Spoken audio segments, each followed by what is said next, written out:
नमो अरिहंताणं नमो सिद्धाणं नमो आयर्याणं नमो उज्जयाणं नमो लोय सव्वसाहूणं एषो पञ्चनमुक्कारो सव्वपावपणासनो मंगलाणं च सव्वेसिं पठमं होय मंगलम् मंगलं भगवान् वीरो मंगलं गौतम प्रभु मंगलं स्थूलिभद्राद्या जैन धर्मोस्तु मंगलम् अज्ञानातिमिरान्धानां ज्ञानाञ्जनशलाकया नेत्रमुन्मीलितं येन तस्मै श्री गुरवे नमः। ओके, सो આપણો વિષય છે શ્રી દંડક પ્રકરણ। પરમ પૂજ્ય શ્રી ગજેસાર મુનીશ્વર દ્વારા વિરચિત આ શ્રી દંડક પ્રકરણની અંદર આપણે ચાર ગતિની અંદર ભમી રહેલા એવા જે જીવો છે તે જીવોને જે પ્રમાણે ગ્રંથકારશ્રીએ આ 24 દંડકોની અંદર વર્ગીકરણ કરીને આપ્યું છે એ પ્રમાણે આપણે જોઈ રહ્યા છીએ અને એ 24 દંડકો વિશે આ 24 દ્વારોની અંદર આપણી વિચારણા ચાલુ હતી, જેમાંથી આપણે લાસ્ટ ટાઈમ વેદ દ્વાર જોયું, આપણે ગાથા ગ્રહણ કરેલ હતી, ગાથા આપણી હતી આ બધી તો આપણે ગ્રહણ કરી લીધી છે, પણ આપણી વિચારણા કઈ ગાથા વિશે ચાલુ હતી તો આ 42nd ગાથા આપણે જોઈ। આની અંદર વેદ દ્વાર હતો 40th ગાથામાં। 41st ગાથાની અંદર અલ્પબૌત્વ સ્ટાર્ટ થયો 42nd ગાથાની ફર્સ્ટ લાઈન સુધી। પછી હવે 42nd ગાથાની સેકન્ડ લાઈન એની અંદર ગ્રંથકાર શ્રી શું કહે છે, સવ્યેવી ઇમે ભાવા જીણામયળંતસો પત્તા, એટલે કે આ બધા જે પણ 24 દંડકો રૂપી જે ભાવો છે તેવા ભાવો હે જીનેશ્વર ભગવંતો મેં કેટલી વખત પ્રાપ્ત કર્યા છે તો અનંતી વખત। અને આ મેં ના હિસાબે શું કહે છે, મેં એટલે ખાલી તે ગ્રંથકાર શ્રીએ આવા ભાવો પ્રાપ્ત નથી કર્યા, પણ આપણે બધાએ સંસારની અંદર પ્રાય જેટલા જીવો ભમી રહ્યા છે તે બધાએ આવા ટાઈપના ભવો અનંતી વખત કરેલા છે। શાસ્ત્રકાર ભગવંતો શું કહે છે, ન સા જાઈ ન સા જોણી ન તમ ઠાણમ ન તમ કુલમ ન જાયા ન મુવા જથ્થ જીવા વાર અનંતસો, એટલે કે નથી તે એવી કોઈ જાતિ, નથી તે એવી કોઈ યોની, નથી એવો કોઈ સ્થાન, નથી એવો કોઈ કુલ કે જ્યાં જીવે અનંતી વખત જન્મ નથી પામેલો અને મૃત્યુ નથી પામેલો એવો। એટલે આનું મિનિંગ શું થાય કે એવી કોઈ પણ જાતિ નથી, નથી યોની એવી કોઈ, નથી એવો કોઈ સ્થાન, નથી એવો કોઈ કુલ જ્યાં જીવે અનંતી વખત જન્મ મરણ નહીં કર્યું હોય। એનો મિનિંગ શું થાય છે કે બધા જ ટાઈપના જાતિઓ એકેન્દ્રિયથી પંચેન્દ્રિય બધી જ જાતિઓની અંદર જીવે અનંતી વખત જન્મ મરણ કરી લીધું છે। બધી ટાઈપની યોનીઓ 84 લાખ યોની છે તે બધીની અંદર જીવે અનંતી વખત જન્મ મરણ કરી લીધું છે। બધા જ સ્થાને જીવે અનંતી વખત જન્મ મરણ કરી લીધું છે। બધા જ કુલોમાં જીવે અનંતી વખત જન્મ મરણ કરી લીધું છે। એ જ આ લાઇન્સ દ્વારા શાસ્ત્રકાર ભગવંતો આપણને બતાવે છે। અને આ કેવું છે, પ્રાયિક વચન છે। અને આપણે જ્યારે એમ કહીએ કે બધા જ જીવોએ આવા ટાઈપના ભવો અનંતી વખત કર્યા છે તો તેમાં કેવું છે, અમુક અમુક એવા ભવો છે જેમ કે સર્વાર્થ સિદ્ધ વિમાનની અંદર કોઈ પણ એક જ પર્ટિક્યુલર જીવ અનંતી વખત નહીં જઈ શકે, કારણ કે ત્યાં સર્વાર્થ સિદ્ધના વિમાનની અંદર દેવપણે કોઈ ઉત્પન્ન થાય તો આપણે આગળ જોયું છે તે એક અવતારી હોય। પછી તે જ અનંતર બાકીના જે છે 4 વિજયાદિ એની અંદર પણ અનંતી વખત કોઈ એક જ જીવ જન્મ મરણ નહીં કરી શકે દેવપણે। ત્યાં હવે તે વિમાનના પૃથ્વીકાયના જીવ તરીકે ઉત્પન્ન થઈ શકે અનંતી વખત, એ અલગ વાત છે, પણ તે દેવ તરીકે ત્યાં અનંતી વખત નહીં ઉત્પન્ન થઈ શકે એક જ જીવ। પછી એવો જ નવલોકાંતિકના રિષ્ટ વિમાનવાળા દેવ તે પણ એક અવતારી હોય, તો એ જ વિમાનના દેવ તરીકે પણ કોઈ એક જ જીવ અનંતી વખત જન્મ મરણ નહીં કરી શકે। એટલે અમુક અમુક એવા ભવો છે ત્યાં અનંતી વખત જન્મ મરણ નહીં થયું હોય, પણ અમુક એક્સેપ્શન્સ છોડીને બાકીના જાતિઓ વગેરે જે અહીંયા આપણે જોઈ એની અંદર જીવે અનંતી વખત જન્મ મરણ કરી લીધું છે। આ પ્રમાણે શાસ્ત્રકાર ભગવંતોએ કહે છે। ક્વેશ્ચન છે કે આ ગાથા ક્યાં છે, તો આ દંડક પ્રકરણની ગાથા નથી, પણ આપણા બુકની અંદર આપેલ છે। તે આપણી 42nd ગાથા કમ્પ્લીટ થઈ જાય એના વિશેષાર્થની અંદર આપેલું છે। ઓકે, તો આ પ્રમાણે આપણે જાણ્યું। પછી હવે નેક્સ્ટ ગાથા આપણે જે ગ્રહણ કરેલ હતી તે જોઈએ, એનો વિશેષાર્થ બાકી છે। આ વાળી 43rd આ ગાથા કઈ છે, તો સંપૈ તુમ્હ ભત્તસ્સ, दंडग पय भमण भग्ग हिययस्स दंड तीय वीरय सुलहम लहु मम दिंतु मुखपयम। અહીંયા ગ્રંથકાર શ્રી શું કહે છે તો સંપય, સંપય એટલે સંપ્રતિ અથવા તો વર્તમાન કાળ અથવા તો હવે. હવે તુમ્હ ભત્તસ, તુમ્હ એટલે કે તમારો, ભત્તસ એટલે ભક્તને, પછી દંડગ પય ભમણ ભગ્ગ હિયયસ્સ, આ અલગ અલગ કેટલા વર્ડ્સ છે એને હાઇલાઇટ કરવું. આ એક દંડક છે, પછી આ બીજો પય, પછી ભમણ, પછી ભગ્ગ, હિયયસ્સ, આટલા વર્ડ્સ અહીંયા છે. તો દંડક પય એટલે કે દંડક પદો, અહીંયા આપણે જે 24 પદો જોયા છે દંડકના તે બધા, તે પછી ભ્રમણ એટલે કે ભ્રમણ, ભ્રમણ પણ કઈ રીતે આપણે કહેતા હોઈએ ને કે સંસાર ભ્રમણ, પછી આ દંડકોની અંદર એવા એવા ટાઈપના ભવો કર્યા, તો એનો મિનિંગ શું થાય કે તેવા દંડકોની અંદર તે ભ્રમણ કરીને આવ્યા અથવા તો ભ્રમણ કરી રહ્યા છે, તે છે આ ભ્રમણ. પછી ભગ્ગ, ભગ્ગ એટલે કે ભગ્ન અથવા તો ખેદ પામેલો કે ખેદયુક્ત. હિયયસ્સ, હિય એટલે કે આપણો હૃદય, હિયયસ્સ એટલે કે હૃદય વાળા. તો આ ફર્સ્ટ લાઈનની મિનિંગ શું થાય છે કે આ દંડક પદો જે પણ છે તેની અંદર ભ્રમણ કરીને ભગ્ન એવો હૃદય વાળો આપના ભક્તને, સંપય એટલે કે હવે, હવે શું તે આગળ કહે છે. દંડતીય વિરય સુલહમ લહુ મમ દિંતુ મુખપયમ. દંડતીય, હવે આ શું છે, દંડક નથી પણ દંડતીય, ત્રિદંડ. કયા દંડ તો મનોદંડ, વચનદંડ અને કાયદંડ, એ 3 દંડ.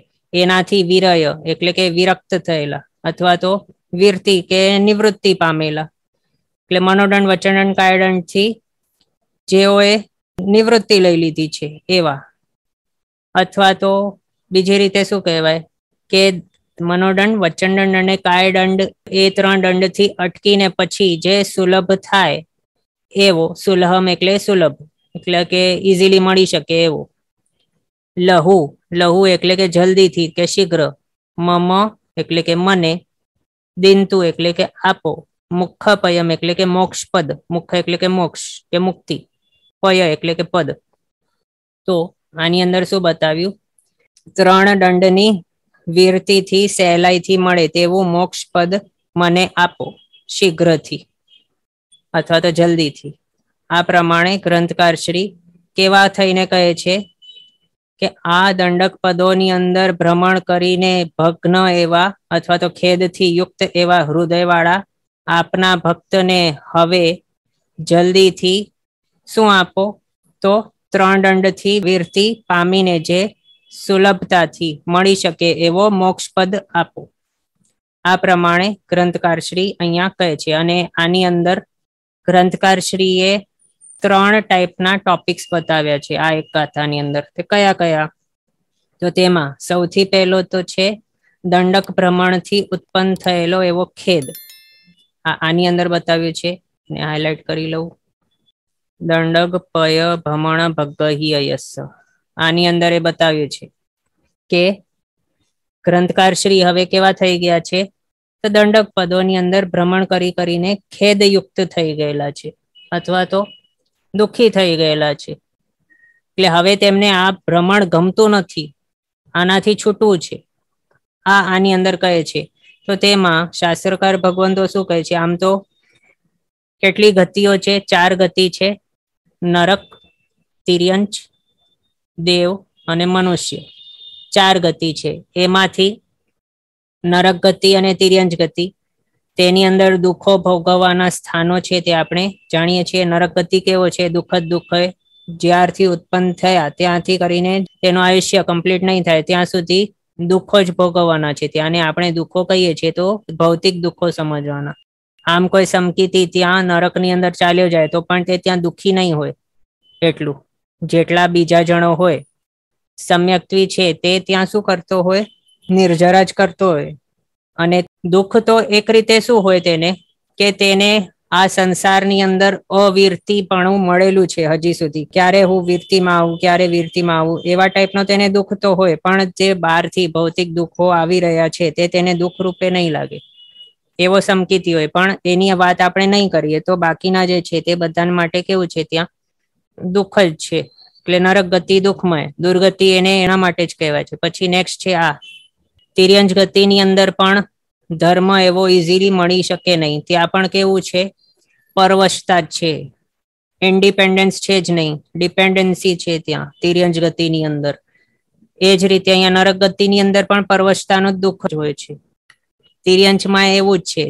એટલે કોઈ આપણને કહે કે હવે નેક્સ્ટ ભાવ આપનું ક્યાં થશે, તો તિર્યંજમાં, તો આપણને ગમે નહીં ગમે, તે પણ દુઃખો ભોગવવાની ગતિ કહેલી છે. આપણે જોયું હશે ઉંદર વગેરે હોય, શ્વાન હોય કે બર્ડ્સ હોય, ચકલી વગેરે, તે કેવા હોય, ભૂખ્યા ને ભૂખ્યા જ આપણને લાગતા હોય. કોઈ કૂતરા હોય રોડ ઉપર ફરતા હોય, તે અહીંયા ત્યાં કંઈક ખાવા માટે જ શોધતા હોય ક્યારે પણ આપણે જોઈએ તો. એટલે ત્યાં કેવું છે, શુદ્ધા, તૃષા, પરવશતા વગેરે અનેક અનેક દુઃખો છે તિર્યંજ ગતિની અંદર પણ. પછી દેવગતિ, તો દેવગતિ આપણને કેવી લાગતી હશે, સુખો ભોગવવાનું સ્થાન લાગતું હશે. નોર્મલી એવી જ છે વિચારણા, એવી જ ધારણા હોય છે કે દેવગતિ કેવી છે, સદગતિ છે. આમ તો તેને સદગતિ જ કહેવાય છે. ઘણો પુણ્ય બંધ આપણે કરીએ તો ત્યારે દેવગતિ મળે, એમને એમ નહીં મળે. તો દેવગતિમાં પણ શું છે, ઈર્ષ્યા, અદેખાઈ વગેરે એવા અનેક દુઃખો છે. આર્ત ધ્યાનની અંદર ત્યાં દેવતાઓ રહેલા હોય મેક્સિમમ. જે સમકીતી નહીં હોય તેઓ આર્ત ધ્યાનની અંદર રહેલા. હવે આર્ત ધ્યાન કેવું, ત્યાં તો એમ કહેવાય છે, આપણે સાંભળીએ છીએ આગળ પણ, કે ત્યાંના કોઈક દેવતા નિમ્ન કોટીના પણ હોય, તેના મોજડીની અંદર જે રત્ન જડિત હોય તે ત્યાં આપણા આ ક્ષેત્રની અંદર જો આવી જાય તો આખી દુનિયાના જેટલા પણ રીચ પીપલ છે અથવા તો જેટલા પણ લોકો છે બધાનું ધન એકઠું થઈ જાય તો પણ તે એક રત્ન નહીં ખરીદી શકાય. એટલા અમૂલ્ય તે એક નિમ્ન કોટીના દેવના મોજડીના એક રત્નનું કિંમત હોય છે. તો પણ તે દેવ ભાવની અંદર તેઓને ઈર્ષ્યા શાની, હવે આટલું બધી રીતિ મળી ગઈ છે તો પણ, તો મારા કરતા પેલા પાસે વધારે છે, બસ એ જ, એનું વધારે સારું છે, એનું વધારે, એની પાસે એવી દેવી છે, આ સારું, તે સારું, એ કરી કરીને ત્યાં ઈર્ષ્યાથી બળ્યા કરે પોતાના જીવનમાં. અને એના કારણે પછી શું થઈ જાય, અહીંયા ત્યાં જાય, પેલાની દેવી લઈ આવે, આ તે બધું કરે, દેવીઓના માટે લડાલડ યુદ્ધો ચાલ્યા કરે, વર્ષોના વર્ષો સુધી ચાલ્યા કરે, કંઈ થાય નહીં, ત્યાં ઈર્ષ્યામાં રહે. તો આ બધું પણ શું છે, માનસિક શાંતિ જ નહીં મળે એટલી રીતિ સંપત્તિ મેળવીને પણ, તો પછી એને પણ કેવી કહેવાય, આવો ભાવ સારો નહીં કહેવાય. હવે એ પણ સમકીતી કોઈ દેવ હોય તો આવા ધીંગાણા તે નહીં કરે, અહીંયા ત્યાં એવા બધું એ કાર્ય નહીં કરે. પણ કોઈ મિથ્યાતી હોય તો તેના આવા બધા વર્તણૂક હોય. તો ઇન શોર્ટ અહીંયા આપણો મુદ્દો શું છે કે દેવગતિને પણ આમ તો નોર્મલી કહેવાય છે સદગતિ અને સારી, પણ તે પણ કેવી છે, ઈર્ષ્યા, આર્ત ધ્યાન વગેરેની અંદર ત્યાં રહીને પછી મેક્સિમમ દેવો ક્યાં જતા હોય, તિર્યંજ ગતિની અંદર જતા હોય છે. એટલે તેમનું દુર્ગતિનું સાયકલ પછી ચાલુ થઈ જતી હોય છે. તો એ જે દુર્ગતિનું કારણ બને અથવા તો દુર્ગતિની અંદર ધકેલવા માટે જે નિમિત્ત બને કે હેતુ બને, તે પણ શું સારી ગતિ કહેવાય, નહીં કહેવાય. એના હિસાબે તે દેવગતિ પણ સારી નથી એ અપેક્ષાથી. પછી મનુષ્ય ગતિ રહી, તો મનુષ્ય ગતિ છે એની અંદર કેવું છે, મનુષ્ય ગતિની અંદર સર્વવીરતિ, દેશવીરતિ પણ આવી શકે. આમ તો દેશવીરતિ તિર્યંજ ગતિની અંદર પણ મળી શકે છે, જે પર્યાપ્ત એવા પંચેન્દ્રિય ગર્ભ તિર્યંજ હોય તેમને દેશવીરતિ પણ મળી શકે છે, પણ તે રેર કેસ હોય છે, બધાને કઈ મળે નહીં. ચંડકોશિયા વગેરે જે હોય એવા, જે આગળના ભાવોની અંદર ઘણો બધો સાધના કરીને આવેલા હોય તેમને પ્રાપ્ત થઈ શકે, પણ બધાને નહીં મળે તિર્યંજ ગતિમાં. ત્યાં તો ધર્મ શ્રવણ પણ દુર્લભ છે, ધર્મ મેળવવું પણ દુર્લભ છે. ઉપાશ્રયની અંદર ક્યાંક વ્યાખ્યાન ચાલુ હોય, ત્યાં કોઈ કૂતરા આવીને બેસી જાય તો બધા શું કરે, ત્યાં હળહળ કરીને તેને બહાર કાઢી નાખે. અમુક તો છે તે ડરીને ઊભા થઈને પોતે જ બહાર નીકળી જાય. એટલે આવું બધું શું છે કે તિર્યંચોને માટે ધર્મ શ્રવણ પણ હાર્ડ છે તેમની આ ગતિની અંદર. પણ મનુષ્યો આપણા માટે કેવું છે, બધું સુલભ છે, ધર્મ શ્રવણ સુલભ છે, પછી તેનું આચરણ પણ સુલભ છે, વ્રતવીરતી પછકાણ લેવા પણ સુલભ છે, ઈઝી છે બધું. હમણાં યાવત સરવીરતી પણ ગ્રહણ કરી શકાય છે. આખા 14 લોકના જીવોને અભયદાન આપી શકાય છે મનુષ્ય ગતિની અંદર. એના હિસાબે આ મનુષ્યોનો એક દંડક છે તેને સર્વશ્રેષ્ઠ કહ્યું છે બાકીના 23 દંડકોમાંથી. એટલે એના હિસાબે ગ્રંથકાર શ્રી કહે છે કે આટલા બધા જે છે દંડકો, એ બધા દંડકોની અંદર ભ્રમણ કરીને અનંતા કાળ વ્યતીત કરી લીધું. પણ હવે હે ભગવાન, આ ભ્રમણથી મારો હૃદય કેવો થઈ ગયો છે? તો ભગ્ન થઈ ગયો છે, ખેદયુક્ત થઈ ગયો છે. એટલે હવે મને આ જે 24 દંડકો છે એની અંદર ભ્રમણ નથી કરવાનું, અને આ ભ્રમણને અટકાવવો હવે આ પ્રમાણે તેઓ કહે છે અને પોતાનો ખેદ વ્યક્ત કરે છે. એ થયો ફર્સ્ટ ટોપિક આ ગાથાની અંદર, કે દંડક ભ્રમણથી થયેલો ખેદ. પછી નેક્સ્ટ છે 3 દંડનો ત્યાગ. એ હવે એને પણ હાઇલાઇટ કરવું. હા, તો આ સેકન્ડ ટોપિક છે અથવા તો વિષય છે આ ગાથાનો. એની અંદર ગ્રંથકાર શ્રી એ પ્રમાણે કહે છે કે સંસારની સર્વ ઉપાધિઓ અને સંસારના ભ્રમણનું મૂળ કારણ મન, વચન અને કાયાના અશુભ યોગો છે. અને આ કર્મગ્રંથની અંદર આવે છે કે 4 રીઝન્સ છે કર્મબંધના: મિથ્યાત્વ, અવિરતિ, કષાય અને યોગ. આ 4 કારણ છે. એમાંથી યોગ પણ એક કારણ છે. તો એ યોગ કયા કયા હોવાના? મન, વચન અને કાયાના યોગ. તો એવા જે યોગ છે તે જો અશુભ હોય તો પછી તે સંસાર વધારનારા થઈ જાય છે, અને સંસારની અંદર ઉપાધિ મેળવી આપે છે આપણા માટે. સંસાર ભ્રમણ વધારી નાખે છે આપણું, દુર્ગતિઓ ઊભી કરી દે છે આપણા માટે. એના માટે અહીંયા શું કરવા યોગ્ય છે? તે મન, વચન અને કાયાના અશુભ યોગ ત્યાંથી અટકવાનો છે, એનો ત્યાગ કરવાનો છે. એ ત્યાગ કરશું તો પછી દંડક ભ્રમણ સદાકાળ માટે સ્ટોપ થઈ જશે અને આત્મધર્મ પણ પ્રાપ્ત થશે. એ માટે એ નિશ્ચિત છે કે મન, વચન અને કાયાની વૃત્તિઓ એ રોકાય તો જ પછી મોક્ષ સુખની પ્રાપ્તિ થઈ શકે છે.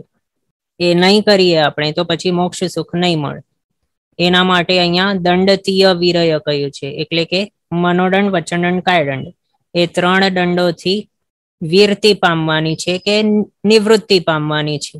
એ પામીશું, એનાથી અટકી જશું તો પછી સુલભતાથી મળી શકશે મોક્ષ પદ.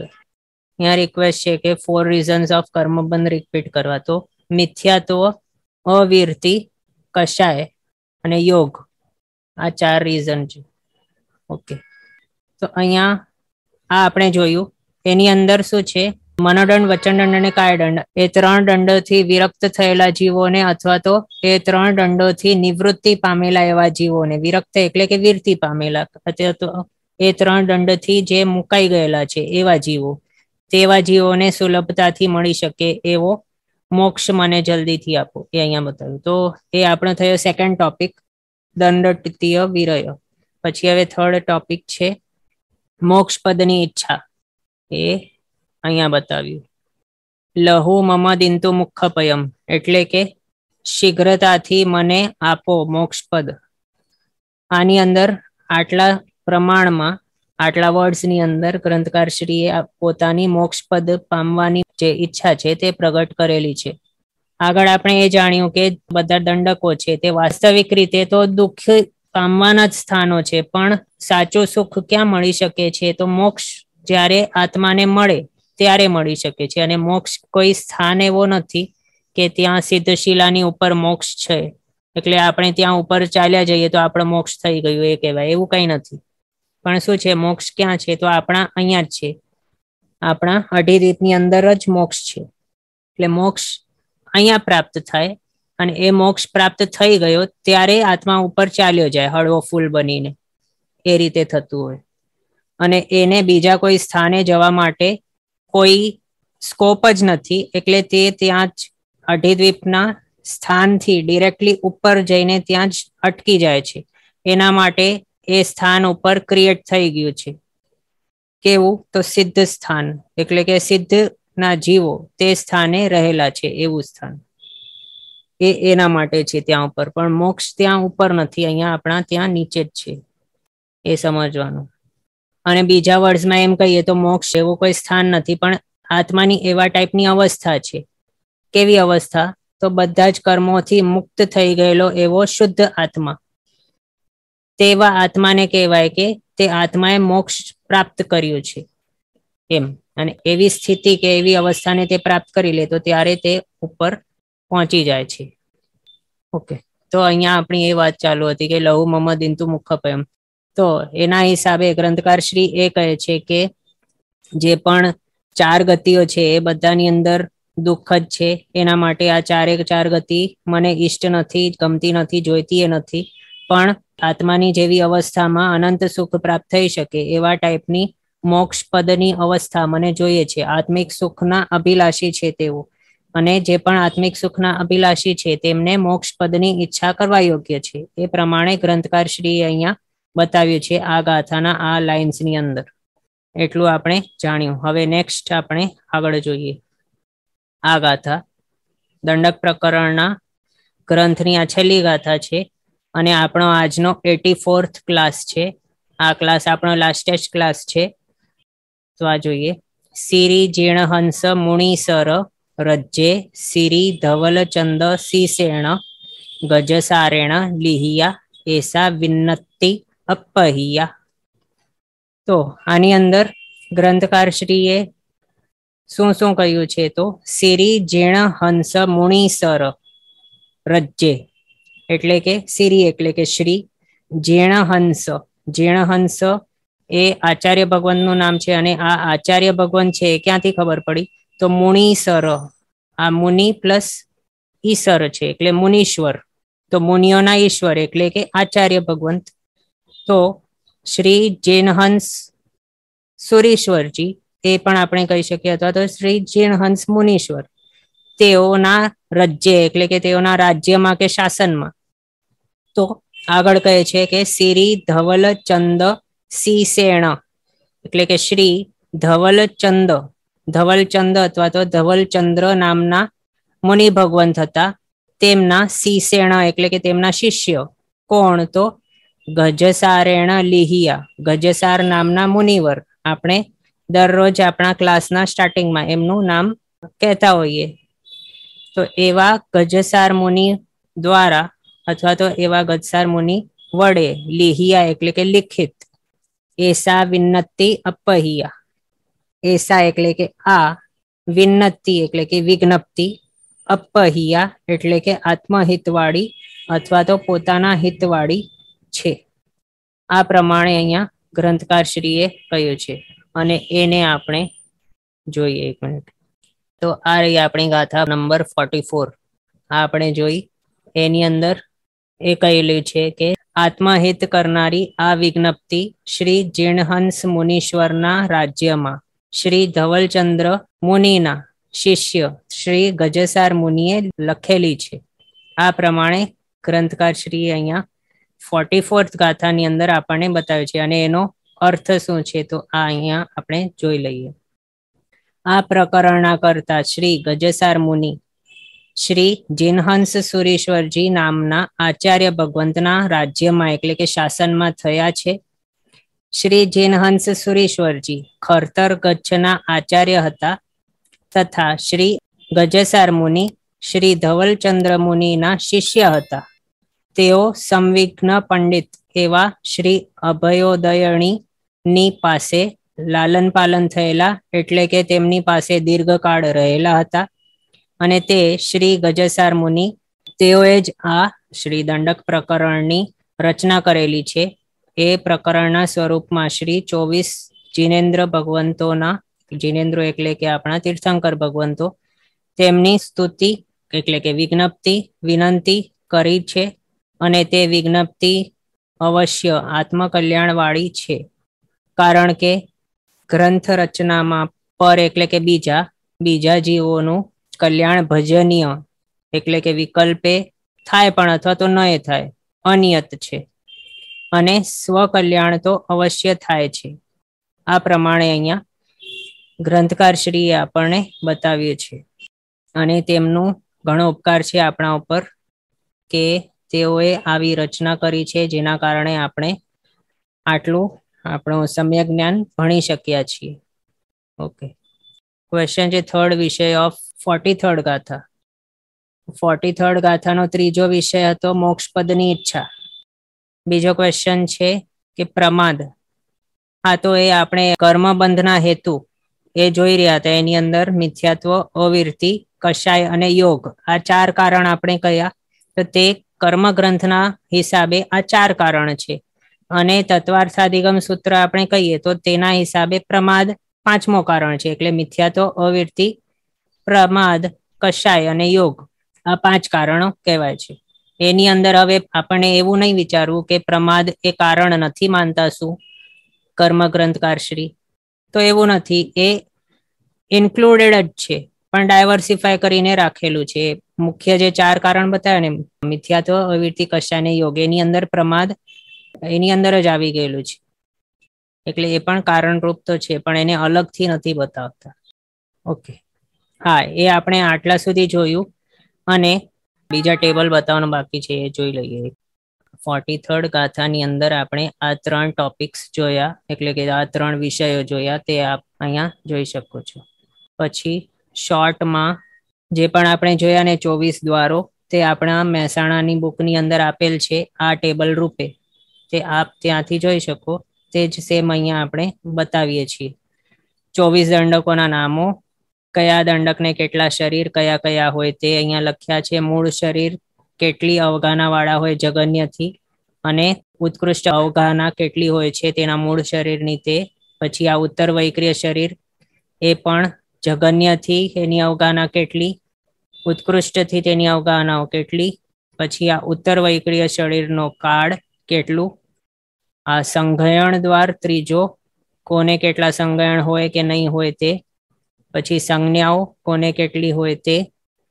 પછી આ સંસ્થાન 5મો દ્વાર, કષાય 6ઠ્ઠો દ્વાર, લેશિયા 7મો દ્વાર, ઇન્દ્રિય કોને કેટલી હોય તે 8મો દ્વાર, સમુદ્ઘાત 9મો દ્વાર. પછી દૃષ્ટિ 10મો દ્વાર, 11મો દ્વાર, દર્શન કોને કેટલા હોય, જ્ઞાન અજ્ઞાન દ્વાર. પછી યોગ, ઉપયોગ, ઉપપાત, ચ્યવન. પછી ઉપપાત અને ચ્યવનના વિરહકાળ જગન્યથી ને ઉત્કૃષ્ટ. પછી સ્થિતિ જગન્ય અને ઉત્કૃષ્ટ, સ્થિતિ એટલે કે આયુષ્ય. પછી આ પર્યાપ્તિ દ્વાર 19th. પછી 20th કિમાહાર દ્વાર, 21મો સંજ્ઞા દ્વાર. પછી ગતિ, આગતિ, વેદ. અને છેલ્લે આપણે અલ્પબૌત્વ જોયું હતું, તે આની અંદર દર્શાવેલ છે. કોનાથી કેટલા વધારે તે આની અંદર, કોનાથી કેટલા ઓછા તે આની અંદર, અને મૂળ કેટલા તે આ. આટલા પર્યંત આપણે શોર્ટમાં આ બધું આપણે જોઈ લીધું આપણા દંડક પ્રકરણની અંદર. અને 84 ક્લાસીસની અંદર કોઈ પણ ટાઈપના ઉપયોગ રહિતપણે જો જીનાજ્ઞાથી વિરુદ્ધ કંઈ પણ બોલાયું હોય તો, અને કોઈને મન વચન કાયાથી દુભાયું હોય તો મિચ્છામિ ડુક્કડમ બધાને. અને આપણે આમ તો આ મહેસાણાની બુક છે એની અંદર જેટલું પણ છે એ તો બધું કવર કરેલું છે. આપણી 44 ગાથાસ બધી થઈ ગયેલી છે સારી રીતે. અને આપણો આજે પણ છે ને સિલેબસ પોર્શન, એનાથી પણ એક્સ્ટ્રા બહારથી પણ ઘણું બધું આપણે આની અંદર લઈ લીધું છે ડિટેલમાં. ટોપિક્સ કેટલાક છે પણ આપણા બુકની અંદર નથી, એવા પણ ઘણા બધા આપણે જોયા છે, અને ગાથામાં એ નથી એવા. અને આટલું માત્ર ભણીને રાખવાનું નથી. આપ બધા જિજ્ઞાસુ છો, સમ્યક જ્ઞાનની પ્રાપ્તિને માટે ઈચ્છુક છો, એટલે ખાતરી છે કે આપ હવે નેક્સ્ટ કોઈ ટોપિક ભણવાનું આગળ ચાલુ રાખશો. બધા જ કર્મગ્રંથ આપ ભણી લેશો, પછી કમ્મપરડી વગેરે આગળના જેટલા પણ છે આપણા, એટલું વધારેમાં વધારે આપ ભણતા રહેશો આગળ, એવી ખાતરી છે. અને એવી જ ભગવાન પાસે પ્રાર્થના છે કે આપણે બધા જલ્દીમાં જલ્દી સમ્યક જ્ઞાનની પ્રાપ્તિ કરીએ, તેનું રિવિઝન કરતા રહીએ, અભિનવ જ્ઞાન પ્રાપ્ત કરતા રહીએ. અભિનવ જ્ઞાન એટલે નવું નવું જ્ઞાન, એ પણ નવું નવું જ્ઞાન એટલે સમ્યક જ્ઞાન નવું નવું દરરોજ કંઈક ના કંઈક ભણતા રહીએ. અને એ પ્રાપ્ત કરીને આપણા આત્માને કર્મોના ભારથી મુક્ત કરતા રહીએ, હળવો બનાવતા રહીએ. અને વ્રતવીરતી પચ્ચખાણોની અંદર આવી જઈએ. પછી આગળ વધી વધીને દેશવીરતીમાં આવી જઈએ. આમ તો બધાએ દેશવીરતી ગ્રહણ કરેલી હશે, જો નહીં કરેલી હોય તો એનું લક્ષ્ય હમણાં રાખવાનું, શોર્ટ ટર્મ લક્ષ્ય. અને આગળનું મેન મોટિવ આપણું આ ભાવનું શું હોવું જોઈએ કે સરળવીરથી ગ્રહણ કરવાનું છે, બસ. એનાથી નાનું લક્ષ્ય નહીં રાખવાનું આ ભાવના માટે. સમ્યક્ત્વ તો પેલા છે જ, સમ્યક્ત્વનું લક્ષ્ય તો છે જ, પણ સરળવીરથી પણ આ ભાવની અંદર આપણને પ્રાપ્ત કરવાની છે. એનું પ્રેક્ટિસ આ ભાવની અંદર જેટલું કરતા રહીશું તો પછી નેક્સ્ટ ભાવમાં તો ઇઝીલી મળી શકશે. આ ભાવમાં જ જો અનુકૂળતા હોય તો પણ આપણે તેને ગ્રહણ કરવા નહીં જતા હોય, એ પ્રયાસો નહીં કરીએ તો પછી નેક્સ્ટ ભાવમાં એ સુલભ નહીં થાય. એ પણ ધ્યાનમાં રાખવાનો છે. અને એના વગર મોક્ષ નથી. આપણો લક્ષ્ય શું છે, અલ્ટિમેટ ગોલ શું છે, તો મોક્ષ પ્રાપ્તિ એ છે. મોક્ષ એટલે શું છે? હવે તો 8 કર્મોથી મુક્તિ થાય. 8 કર્મથી મુક્તિ થતી હોય તો સૌથી પહેલો કયો કર્મ નીકળે? મોહનીય કર્મ નીકળે. તો એના જ ઉપરથી શું મોહનો ક્ષય થયો એટલે મોક્ષ થઈ ગયો.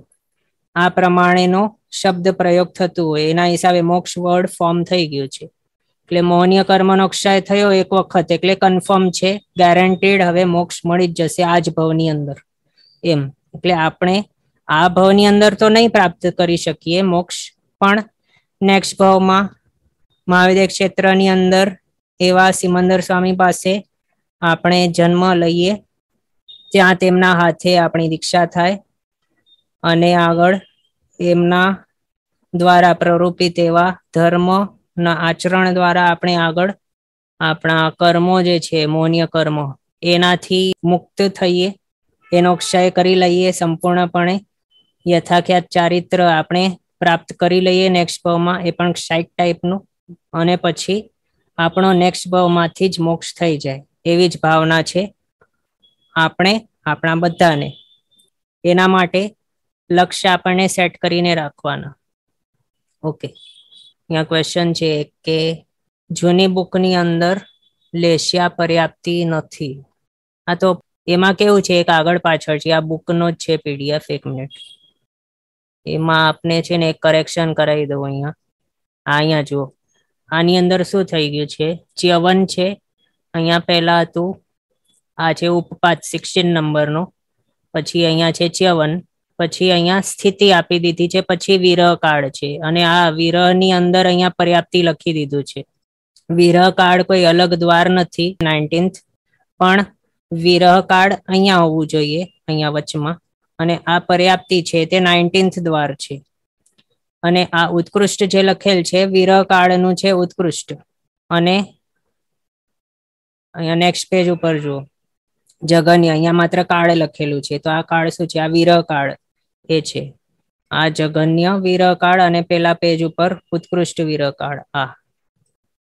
તો આપને શું કરવાનું, આને છે ને આ રીતે કરેક્શન કરીને અહીંયા આ ટેબલ ફોર્મ કર્યું છે. કેવું છે? આ રીતે આપને લખવાનું ત્યાં, અથવા તો આ રીતે વાંચવાનું. 1 મિનિટ, હા જુઓ, ચ્યવન 17th, પછી વિરહ કાળ, જગન્ય અને ઉત્કૃષ્ટ, પછી સ્થિતિ, અને પછી 19th પર્યાપ્તિ. આ પ્રમાણે પછી લેશિયા રહી 7th, સંસ્થાન 5મો, 6થો છે કષાય અને 7મો છે લેશિયા. ઓકે, તો આજના માટે આપણો સમય તો નથી થયો, તો પણ આજે આપણો 84th 84મો ક્લાસ થયો છે. અને આ 84મા ક્લાસમાં આપણે એ જ ભાવના ભાવીએ છીએ અરિયંત ભગવાન પાસે કે આ 84 લાખની યોનિની અંદર આપણે જે ભ્રમણ કરી રહ્યા છીએ, 24 દંડકોની અંદર અનાદિકાળથી જે ભમી રહ્યા છીએ, તેનાથી જે પ્રમાણે ગ્રંથકાર શ્રીએ 24 તીર્થંકર ભગવંતોને વિજ્ઞપ્તિ કરેલ છે, એ સેમ પ્રમાણે આપણે પણ આ આજના 84મા ક્લાસની અંદર એ વિજ્ઞપ્તિ સેમ કરીએ અરિયંત ભગવંત પાસે કે હે ભગવંત, મને પણ આ 24 દંડકોથી મુક્તિ આપો. મારો આત્મા દંડાઈ રહ્યો છે અનાદિકાળથી, તો એ દંડ હવે મને સહાતું નથી. હું બહુ દુઃખી થઈ ગયો છું. આ દુઃખોથી મને મુક્તિ આપો. કોઈ પણ ટાઈપના દેવ ભવો પણ નથી જોઈતા મને, મનુષ્ય ભવ એક માત્ર જોઈએ છે, અને એ પણ કેવું જોઈએ છે કે જેનાથી મને મોક્ષ મળી જાય એવું. ઓકે, અને આ આપણો આ ડીપી પણ છે. અને આ ફોટો આપણે દરરોજ આપણા ક્લાસની અંદર જોઈ રહ્યા છીએ. શું લખેલ છે આમાં? નહીં એસો મનુષ્ય જન્મ બાર બાર. એવા ટાઈપનો મનુષ્ય ભાવ આપણને વારંવાર નથી મળવાનો. કે કેવું? મનુષ્ય ભાવ તો વારંવાર નહીં મળે, પણ ધર્મથી યુક્ત, ધર્મ અનુકૂળ સામગ્રીઓ, ધર્મ અનુકૂળ વાતાવરણ આપણને મળેલું છે. હવે આજના સમયની અંદર ત્યાં યુક્રેનની અંદર કેવું બધું ચાલુ છે, આપણને કેટલી શાંતિ છે, કેટલું સરસ વાતાવરણ છે આપણે ત્યાં. ધર્માનુકૂળ વાતાવરણ છે ને આપણી પાસે. ત્યાં કોઈક એવા ક્ષેત્રની અંદર હોય કે જ્યાં આવા ઉધામાં ચાલુ હોય, ત્યાં શું મનની શાંતિ પણ મળી શકે? ખાવા પીવાના વાંધા હોય, ત્યાં કંઈ પણ નહીં કરી શકાય, તો ધર્મ ત્યાં સૂચે નહીં સૂજે. તો આપણને મનુષ્ય ભાવ તો મળી ગયો, ધર્માનુકૂળ વાતાવરણ મળ્યું, આર્ય દેશ, આર્ય ક્ષેત્ર, પંચેન્દ્રિયથી પરિપૂર્ણ એવો શરીર મળી ગયું છે, સદગુરુનો સંયોગ મળ્યો છે, સુદેવ મળ્યા છે આપણને, સુધર્મ મળ્યો છે. તો હવે બાકી શું છે? તો આપણો પુરુષાર્થ બાકી છે. તો એ શા માટે નહીં કરીએ? એ કરવાનું છે. આગળ કર્મ બાંધવાના અનેક ભાવ છે, પણ કર્મ તોડવા માટે એકમાત્ર મનુષ્ય ભાવ છે. દેશવીરતિ, વ્રતવીરતિ, પચખાણ, સરવીરતિ ગ્રહણ કરીને એ ગોલ અચીવ થઈ શકે છે કર્મ તોડવા માટે. તો હવે આપણને બધાને શું ધ્યાનમાં રાખવાનું? દુર્લભ એવો મનુષ્ય ભાવ છે, તે વારંવાર નથી મળવાનો. જે મોકો મળે તેને જે ઝડપી લે જલ્દીથી, તે ઓપોર્ચ્યુનિટી જે ઝડપી લે તેને જ સુગ્ન પુરુષ કહેવાય છે. આપણને પણ સુગ્ન બનવાનું છે. આપણે બધા સુગ્ને જ છીએ, તો એવા જ કાર્ય આપણને કરવાના. ઓકે, અલ્પ બહુત્વ રિપીટ કરવા રિક્વેસ્ટ છે, તો ભલે તે જોઈએ. અલ્પ બહુત્વ એટલે કયા દંડકના જીવો, કયા દંડકના જીવો કરતા કેટલા વધારે કે કેટલા ઓછા હોય તે આ પ્રમાણે. આ છે દંડકો, એના નંબર ને અલ્પ બહુત્વ. સૌથી ઓછા કોણ છે? તો ગર્ભજ મનુષ્ય. એના પછી ગર્ભજ મનુષ્યથી અસંખ્યાત ગુણા વધારે હોય છે બાદર તેવું કાય, એનાથી અસંખ્યાત ગુણા વધારે હોય છે વૈમાનિક, વૈમાનિકથી અસંખ્યાત ગુણા વધારે ભવનપતિ, ભવનપતિથી અસંખ્યાત ગુણા વધારે નારકી, નારકીથી અસંખ્યાત ગુણા વધારે વ્યંતર, વ્યંતરથી અસંખ્યાત ગુણા વધારે જ્યોતિષ્ક, એનાથી અસંખ્યાત ગુણા વધારે ચૌરિન્દ્રિય, ચૌરિન્દ્રિયથી વિશેષાધિક હોય છે ગર્ભતિર્યંશ. પંચેન્દ્રિય વિશેષાધિક એટલે ડબલ ટ્રિપલ નહીં, પણ સમજો કે 10 છે એક ફિગર, અને બીજો 20 છે, અને 30 છે, અને એક ફિગર છે 12. તો 10 ના અપેક્ષાએ 12 શું છે? તો વિશેષાધિક છે. અને 10 ના અપેક્ષાએ 20 શું છે? તો સંખ્યાત ગુણા વધારે છે, એટલે ડબલ છે. તો એ ડબલ ને વિશેષાધિક નહીં કહેવાય. એના હિસાબે 11 થી 19 સુધીના જે પણ નંબર્સ છે તે વિશેષાધિક કહેવાય 10 ની અપેક્ષાએ, પણ 20 છે તે સંખ્યાત ગુણા કહેવાય. આ પ્રમાણે જાણવું. તો એ પછી આ ગર્ભજ તિર્યંશ પંચેન્દ્રિયથી વિશેષાધિક, બેન્દ્રિય એનાથી વિશેષાધિક, તેન્દ્રિય એનાથી અસંખ્યાત ગુણા વધારે, પૃથ્વીકાય એનાથી અસંખ્યાત ગુણા વધારે, આપકાય એનાથી અસંખ્યાત ગુણા વધારે, વાવકાય એનાથી અનંત ગુણા વધારે, વનસ્પતિકાય, અને એ નિગોદની અપેક્ષાએ આ જાણવું. સમોર્ષિમ તિર્યંશ પંચેન્દ્રિય, તેમનો અલ્પ બહુત્વ. ગર્ભજ તિર્યંશ પંચેન્દ્રિયની જેમ સેમ જાણવું, એટલે કે અહીંયા આ સ્થાને તેને સમજવાનું. કારણ કે એના માટે અલગથી એવું કંઈ બતાવેલું નથી શાસ્ત્રકાર ભગવંતોએ. એના માટે ગર્ભજ તિર્યંશ પંચેન્દ્રિયની જેમ જ અહીંયા સમોર્ષિમ એવા તિર્યંશ પંચેન્દ્રિયનું સેમ જાણવું. પછી સમોર્ષિમ મનુષ્ય, એના માટે ગર્ભજ મનુષ્યોથી અસંખ્યાત ગુણ વધારે, પણ બાદર તેવુકાયથી અસંખ્યાતમાં ભાગના પ્રમાણના જાણવા. એટલે કે અહીંયા વચમાં તેમનો સમાવેશ થઈ જાય છે. આ ક્રમની અંદર ગોઠવવું હોય તો અહીંયા વચમાં આવી જાય તેવું. ગર્ભજ મનુષ્ય કરતા અસંખ્યાત ગુણ વધારે, પણ બાદર તેવુકાય કરતા અસંખ્યાતમાં ભાગના. અથવા તો એમ કહીએ તો સમોર્ષિમ મનુષ્ય કરતા બાદર તેવુકાય કેટલા? તો અસંખ્યાત ગુણ વધારે, એમ પણ કહી શકીએ. આ થઈ ગયો આપણો અલ્પ બહુત્વ દ્વાર કમ્પ્લીટ. ઓકે, તો હવે રિવિઝન કરતા રહેજો. ગાથા પાકી કરશું તો પછી આ જેટલા પણ ક્લાસની અંદર આપણે જે પણ ભણ્યા છીએ એ મોટા ભાગે બધું યાદ રહી શકશે. શાસ્ત્રકાર ભગવંતો શું કહે છે કે સૂત્ર છે તે ચાવી છે, અને અર્થ છે તે ખજાનો છે. તો ખજાના સુધી પહોંચવા માટે ચાવી જ નહીં હોય તો પછી શું થઈ શકશે? એટલે આમ સમય પસાર જેમ જેમ થતો જશે, હમણાં તો બધો ફ્રેશ છે આપણા માઇન્ડમાં જે પણ આપણે ભણ્યા છીએ તે, પણ જેમ ટાઈમ જતો જશે તેમ તેમ જે વિશેષાર્થ છે તે થોડું આપણે જો રિવાઇઝ નહીં કરતા રહીશું તો થોડું ભૂલાતું જશે. આપણા સંગાણ બળ, બુદ્ધિ બળ કેવું છે? ઓછું છે, હીન છે પહેલાના આરાઓ કરતા. ઉતરતો કાળ છે, એટલે એ પણ કાળના સ્વભાવ એવું થવાનું છે. એટલે આપણને શું કરવાનું, આ ગાથાઓ માત્ર 44 છે, તો એ માત્ર એટલી આપણે બાયટ કરી લેશું, તો પછી આગળ શું થશે, કયા દંડકને કેટલી સંજ્ઞા હોય તો ગાથા એ જ બોલી લે તો હા બધું આવી જાય. અને આટલા પછી કયા દંડક કોની અંદર જઈ શકે, ક્યાંથી આ ગતિ થઈ શકે, એ બધું આપણે માત્ર 44 ગાથા લર્ન કરશું, એના દ્વારા બધું જ આપણને બાયટ રહેશે. તો એના માટે એ ગાથા ઇમ્પોર્ટન્ટ છે, એટલે આપણે એ બાયહાટ કરવાની છે. ઓકે, અને એ પ્રયાસ કરશું આપણે તો થઈ જશે. એમ માત્ર 44 ગાથા છે એટલે બહુ હાર્ડ છે એ રીતે પણ નહીં વિચારવાનું. આમ કેવું છે, શાસ્ત્રકાર ભગવાન તો એ પણ શું કહે છે કે જો આપણી એવી શક્તિ હોય કે માત્ર એક જ પદ, એક પદ એટલે કેટલું, એક ગાથા છે એની અંદર 4 પદ હોય, આને એક પદ કહેવાય, આ છે બીજો પદ, આ છે ત્રીજો, આ છે ચોથો. તો જો કોઈક એક વ્યક્તિ છે એની પાસે એટલો ક્ષયોપશમ છે જ્ઞાનાવર્ણ્ય કર્મનો કે તે 6 મહિના સુધી ટ્રાય કરે આ એક પદ બાયહાટ કરવાનું, ત્યારે જઈને તેને એક પદ યાદ રહી શકે, એવો ક્ષયોપશમ તેની પાસે હોય, તો પણ તે ટ્રાય નહીં કરે એને બાયહાટ કરવા માટે, તો એને ચીકણા એવા જ્ઞાનાવર્ણ્ય કર્મનો બંધ થઈ જાય, એવું થાય છે. તો આપણે તો એવા ટાઈપના ઓછા એવા ક્ષયોપશમ વાળા નથી ને કે 6 મહિના લાગે માત્ર આ 2 વર્ડ લર્ન કરવા માટે. જ્યારે આપણે સ્ટાર્ટ કરશું ને બાયહાટ કરવા, ત્યારે સ્ટાર્ટિંગમાં એમ લાગશે અરે બાપરે શું છે આટલું હાર્ડ છે, એ બધું પહેલા લાગશે, પણ જેમ જેમ કરતા જશું તેમ તેમ શું થશે, આ ગોખતા જશું ગોખતા જશું ગોખતા જશું, તો આપણા જ્ઞાનાવર્ણ્ય કર્મો તે ઢીલા ઢીલા થતા જશે, અને પછી આપણને ઇઝીલી બધું યાદ રહેતું જશે, અને આગળની ગાથાઓ ઇઝી લાગતી જશે પછી. એટલે પ્રયાસ કરવાનો, સ્ટાર્ટિંગમાં ભલે લાગશે હાર્ડ તો પણ. ઓકે, હા, તો હવે આપને બધાને રિવિઝન કરવાનું છે, ગાથાઓ પણ કરવાની છે. આગળના પદાર્થ, હવે તો આગળના પદાર્થ એ આપણે હવે નહીં કહી શકીએ કે આગળના પદાર્થો અવસરે લેશું, કારણ કે હવે આપણો દંડકનો જે ટોપિક છે અહીંયા આપણો કમ્પ્લીટ થયો છે, અને એના માટે આપણે એ જ માત્ર કહીશું કે જીનાજ્ઞા વિરુદ્ધ કંઈ પણ બોલાયો તો મિચ્છામિ દુક્કડમ. બધા શાતામાં રહેજો, જીનાજ્ઞાપૂર્વકનું જીવન જીવજો, સરળવીરથી તરફ જલ્દીથી આગળ વધજો, અને ત્યાં જે પણ કરો ત્યાં માત્ર આત્મકલ્યાણ મારો છે કે નહીં એ જોવાનું.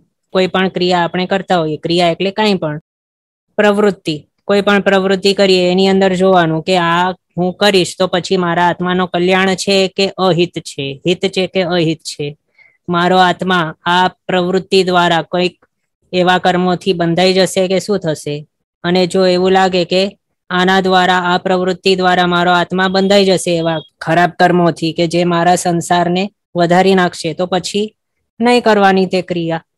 એટલે આપણા માઇન્ડમાં હંમેશા એવું રાખવાનો વિચાર કે આ હું કરવા માટે વિચારું છું તો આનાથી મારા આત્માનો હિત છે કે અહિત છે. પોતાના આત્માનું આપણે જોશું તો પછી સર્વ આત્માઓનું પણ કલ્યાણ એની અંદર સમાઈ ગયેલું છે. એટલે કે આપણા આત્માના સ્વાર્થમાં જ પરમાર્થ છે, આવું પણ કહેવાય છે. કારણ કે હવે શું છે, આ લગભગ આપણે આગળ જોયું છે કે નહીં ધ્યાનમાં નથી, પણ આપણે જેટલા ટાઈમ સુધી આ સંસારમાં ભમતા જશું, જેટલી વખત આપણે નવા નવા શરીરો ગ્રહણ કરતા જશું, તેટલા ટાઈમ માટે શું થશે, આપણે શ્વાસોશ્વાસ લેશું, પૂતગલો ગ્રહણ કરશું, છોડીશું વગેરે જે પણ કંઈ કરશું, તો અને આહાર પણ ગ્રહણ કરશું, તો એના બધા દ્વારા શું થશે, આપણા આસપાસની અંદર જે પણ જીવો હશે એને કિલામણા થશે. હમણાં પણ આપણે જીવી રહ્યા છીએ તો કેટલા બધા સ્થાવરો છે એના ભોગે આપણે જીવી રહ્યા છીએ. સંસારમાં છીએ ત્યાં સુધી આ બધું તો રહેવાનું, જ્યાં સુધી શરીર રહેશે ત્યાં સુધી આહાર રહેશે, આહાર વગર શરીર નથી રહેવાનું. આત્મા જ્યાં સુધી અહીંયા છે, જ્યાં સુધી શરીરો ગ્રહણ કરતો રહેશે ત્યાં સુધી તેને આહાર લેવું પડશે, આહાર લેશે એટલે કોઈ ના કોઈ જીવનો ભોગ કરશે તે. તો આ બધાથી આપણને મુક્તિ પામવી હોય, એટલે કે જો આપણને એમ જોઈતું હોય કે કોઈ પણ એક પણ જીવને હું દુભાવું નહીં, મારા કારણે કઈ નહીં થાય, કોઈને પણ કિલામણા નહીં થાય, તો પછી શું કરવું પડે, આપણને શરીર ગ્રહણ કરવાનું જ બંધ કરી દેવું પડે. અને એ ક્યારે થઈ શકે, આપણે મુક્તિ કે મોક્ષ પામીએ તો થઈ શકે, એમને એમ નહીં થઈ શકે. આમ તો શું છે, જે કેવલ જ્ઞાની ભગવંતો છે તે પણ શ્વાસોશ્વાસ લઈ રહ્યા છે, એમની ભલે ઈચ્છા નથી એ લેવાની, તો પણ તે શ્વાસોશ્વાસ લે તો જે વાયુકાયના જીવો છે તેમને કિલામણા થતી હોય? હા થાય. ભલે તીર્થંકર ભગવંત હોય એમના દ્વારા કોઈને કિલામણા નહીં થાય, એ અલગ વાત છે, એમના અતિશયો હોય છે, પણ બીજા જે છે એમના દ્વારા તો, પછી સાધુ ભગવંત હોય, સાધ્વીજી ભગવંત હોય, તેઓએ ભલે આખા 14 શ્લોકના બધા જીવોને અભયદાન આપી દીધું છે, 6 કાય વિરાધનાથી મુક્તિ પામી લીધું છે, તો પણ તેઓ આ શ્વાસોશ્વાસની ક્રિયા દ્વારા જે પણ કિલામણા થાય છે આ વાયુકાયના જીવોને, તેનાથી તો તેઓ નથી અટકી શકતા. તેમની ઈચ્છા છે અટકવાની, પણ અટકી નથી શકતા. એ જો શ્વાસોશ્વાસ લેવાનું બંધ કરી દેશે તો શું થશે? એમનું આયુષ્ય પૂર્ણ થઈ જશે. એટલે અહીંયા અનિવાર્યપણે પણ આ થઈ જતું હોય છે.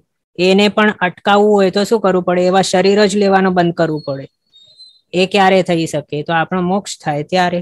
એના હિસાબે શું થયો કે આપણા એક આત્માનો મોક્ષ થશે, એના કારણે સંસારની અંદર જે પણ ભમી રહેલા છે એવા બધા જીવો, એ બધાને આપણા દ્વારા કિલામણા થવાનું બંધ થઈ જશે. એના હિસાબે શું થઈ ગયું? આપણા આત્માના સ્વાર્થમાં પરમાર્થ છે, અને આ સ્વાર્થ નહીં કહેવાય, આને પણ શું કહેવાય? બીજા બધા જીવોનો પરમાર્થ કહેવાય છે.